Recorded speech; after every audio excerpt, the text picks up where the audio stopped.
So what have we done so far?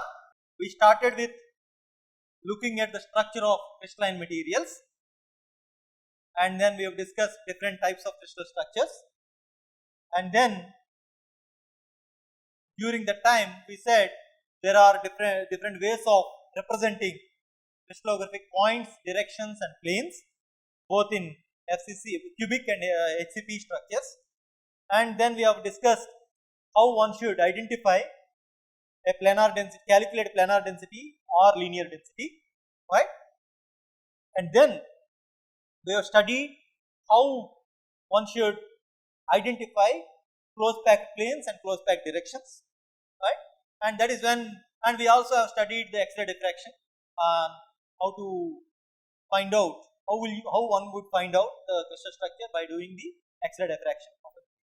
Okay, and these are the stuff that we have done in structure, and then we started imperfections, and then said that in the structures module we tried to be idealistic, saying that there is every lattice point will have an atom or something like that, and then we relaxed this constraint when we went ahead with the imperfections, and we said that there are going to be imperfections in materials, and we have discussed about different kinds of imperfections: point defects, line defects, surface defects and volume defects, and how these defects lead to plastic deformation in materials, and how the close packed directions and close packed planes are responsible for easy motion of dislocations in them, and that is how we have shown that crystalline materials prefer to have dislocations, movement in those close packed planes and close packed directions, right? And then we have also calculated something called resolved shear stress, and then we have written a condition for plastic deformation when the resolved shear stress becomes equal to the critical resolved shear stress, right? And we have discussed that depending on the change in direction, your Smith factor, which is the parameter that decides whether you are going to have slip on a particular slip system or not, right? The moment you increase all that you need to do is you need to maximize the Smith factor on a particular slip system so as to initiate slip in the material. And then we have discussed about other kinds of defects, and then strengthening mechanisms, right? Now, in the next module, what we are going to study is how one would actually go about measuring the mechanical properties. So, let us say these mechanisms are at play in a material when you are deforming, and then how one would actually find out the yield strength. You are saying something called yield strength, but experimentally how one would actually find out yield strength of the material, how one would find out the elastic stiffness of the material or Young's modulus of elasticity of the material, and how do you say that when you make your material smaller and smaller it becomes harder. So what do you mean by hard? Is hardness same as strong? Can you define strength to be same as hardness of the material? Are they different? So what are the different properties, particularly the mechanical properties, that we should be aware of in order to understand the mechanical behavior of the materials? Okay, this is something that we are going to do in this class and in this module. And primarily what we will do is how do we actually go about measuring them, and we spend a lot of time understanding how do you measure this tensile using uniaxial tension test. How do you measure elastic properties and the yield strength of the material and the hardening, and then we will also talk about how do you measure hardness of a material. Okay, these are the two things that we will do in this module. All right. So these are the contents. So we will talk about tensile test, compression test and hardness test, and when we are talking about tensile test and compression test, we will talk about elastic deformation. In that, stress strain plot, and then we define something called engineering stress, engineering strain, true stress and true strain, and how do you plot them, and the relation between engineering and true components, Young's modulus of elasticity, and the relation between the elastic constants. Then we define something called Hooke's law. These all in the elastic range, and then we will get into plastic deformation. We know why plastic deformation happens in the material already. All of us know why plastic deformation happens in a material. But then, okay, it happens, but when you are doing an experiment, What will you see as an output of your experiment? How do you understand? That is what we are trying. And in the plastic deformation, we will talk about the concept of yielding and the yield strength. Then we will talk about tensile strength.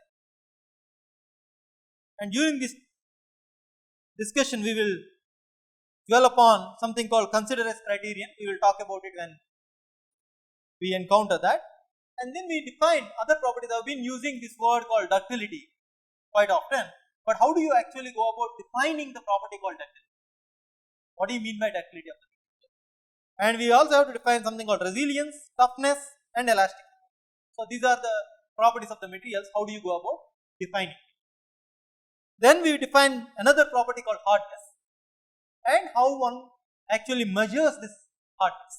There are different methods to measure the hardness, and we also have some correlation between hardness and tensile strength. So if you measure hardness, you sort of can estimate what could be the tensile strength of the material for certain materials, not for all. Okay. So these are your learning objectives. So please go through them.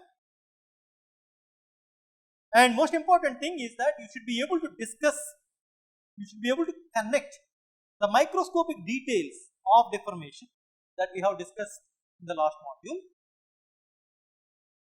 to the stress strain curve that you are seeing in the uniaxial tension test.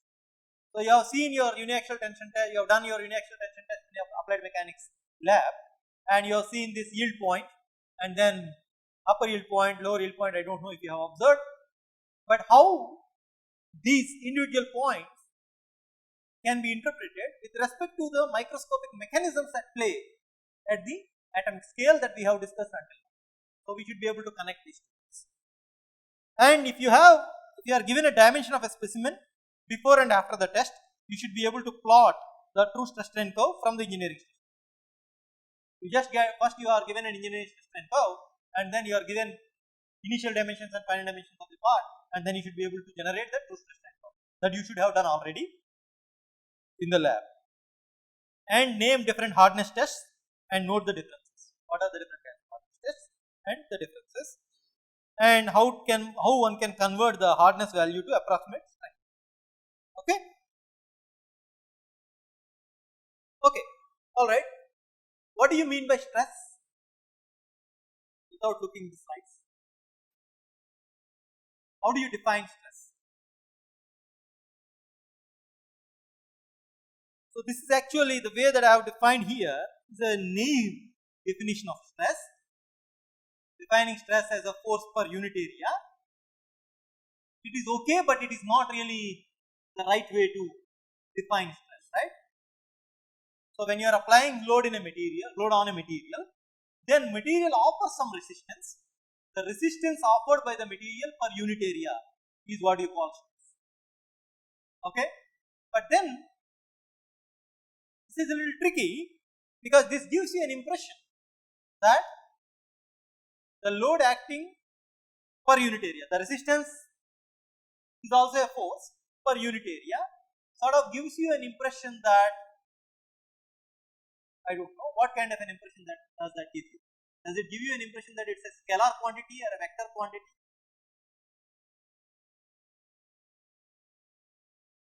Is the stress scalar or a vector? Huh? It's a tensor, right? All of you are familiar with the concept of tensor, right? It is a second order tensor. Stress is a second order tensor. A vector is a first order tensor. Scalar is a zeroth order tensor. What do you mean by this order? So if you were to describe this quantity, the number of indices that are required to describe the components of this quantity represents the order of your tensor. So for instance, you have scalar, it's only a magnitude, right? It does not require anything else. So there is no need for an index. For instance, so that means it's a zeroth order tensor. If you are talking about vector, so let us say you have velocity in 2D, for instance. So how many components will it have? If you have a frame of reference, so you will have if you have x-axis and y-axis, you have a component of this vector along x-axis and along y-axis, right? So that means you have two components. You need two components to describe this vector, right? The projection of this vector onto x-axis, the projection of this vector onto y-axis. So two components means I can say that if this is my vector, this is v1, v2. So I can describe this as vi, where I is going from 1 to 2. I just need one index to represent the components of my vector. Is that clear? Now, what is the second order tensor? For instance, let us talk about stress. It requires two indices, alright? It requires, let us say sigma is your stress. Sigma ij is the right way to represent your stress tensor. What does each of these index represent? Here this is very clear. This is the direction of the force, the projection onto that plane. But what does this indicate? So first of all, you need to have the direction. So a scalar has only magnitude, vector has magnitude and direction. A second order tensor has magnitude, direction, and what else? Yeah, plane of action. So the normal describes the plane, right? That is another direction. So that is why you need two guys. The direction of the vector itself, the direction of the component quantity itself, and the plane in which it is acting, right? So that is why if you take a stress tensor in a 3D, you will have total how many components? If you have a 3D stress state, how many components will be there? If you have a 3D vector in 3 dimensions, how many components will be there? Three components of the vector. If you have a second order tensor, how many components should it have? 3. So then it's vector 9, right? Because I said sigma ij, I is going from 1 to 3. So sigma, it's in a matrix form, it is 1 1 1 2 1 3, 2 1 2 2 2 3, 3 1 3 2 3, right? So here we are giving a name definition because that serves the purpose to cover the material, but you should keep in mind that your stress is actually a second order tensor which requires the direction and also the plane of action. Okay, so if you are talking about this an arbitrary body which is subjected to this loading, external loading P1, P2, P3, P4, P5, and if you cut open this body and if you have the plane mm, and let us say this is the load delta P acting at point O on an area delta A, an infinitesimal area delta A. Okay, then in the limit delta A tends to 0, that is why it is called infinitesimal area.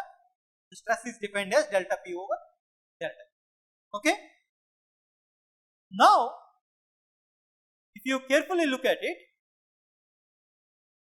now the stress direction need not be perpendicular to the plane or in the plane. It can, in general, it can be at an angle to the normal to the plane, right?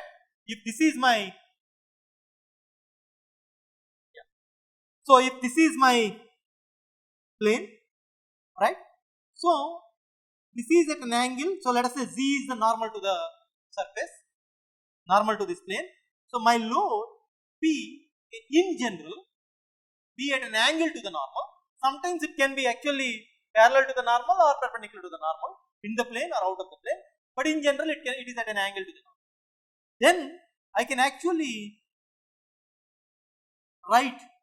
decompose this guy, this P into, so for instance, if I want to write the normal stress, I can find the component of this guy along the normal direction, that is P by A cos theta, right? Is that clear? Is this clear? Because this guys, the P by A cos theta guys direction is along the normal to the plane, that component of stress is called normal stress. That is where the name comes from. The normal stress is nothing but it is acting along the normal to the direction of the plane on which it is acting. Okay, and then it will have two more components in the plane.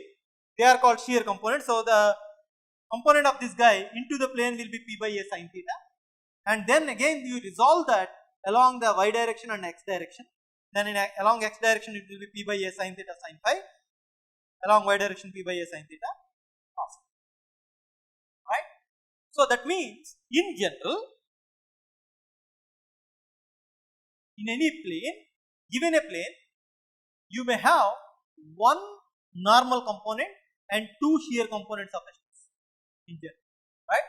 So if you remember your picture of from the strength of materials class, this infinitesimal element, right? And let us say this is your x-axis and that is your y-axis and that is your c, right? And this is sigma xx and that is your sigma xy and this is your sigma xz. I am not drawing the components on the other planes that you probably are familiar with. So on a given plane you have three components. In general, if you take these three components alone, they will have an vector, and this vector is what you call stress vector or traction vector or stress vector. So please don't get confused between stress tensor and stress vector. What is the stress vector? On a plane, if you are taking a plane, about this plane, right, you have three components of the stress acting. The resulting vector of these three components, the normal and two shear components, will be at an angle to this plane, and that vector is called traction vector or stress vector. Okay, but the stress tensor will have sigma xx,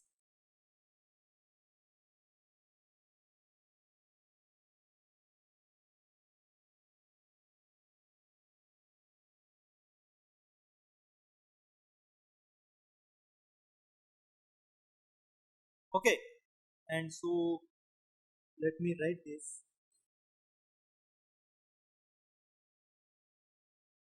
Sigma yx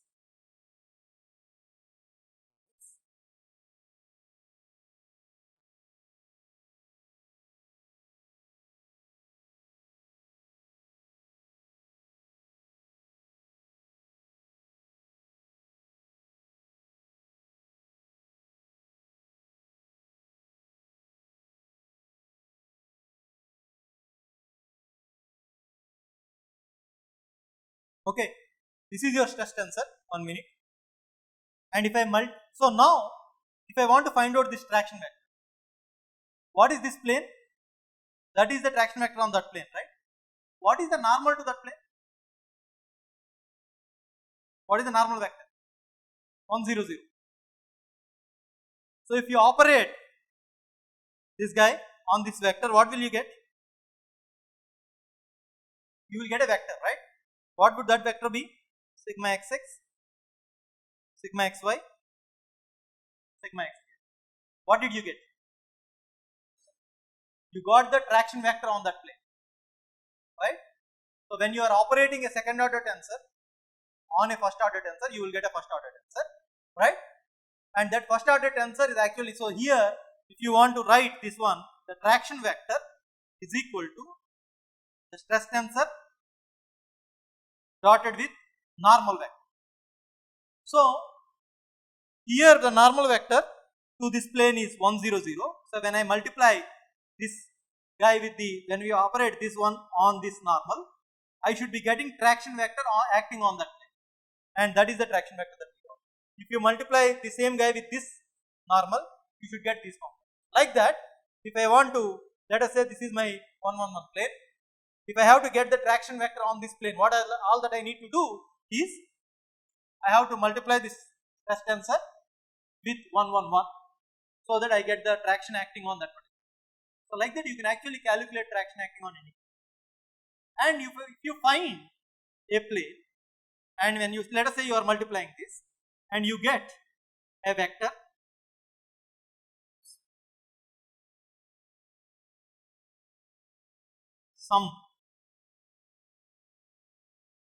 some value and 0 0. What is the meaning of that? Let us say you have found some normal, some plane in which if you are multiplying this, you are getting these values. What is the meaning of that? What are these two components?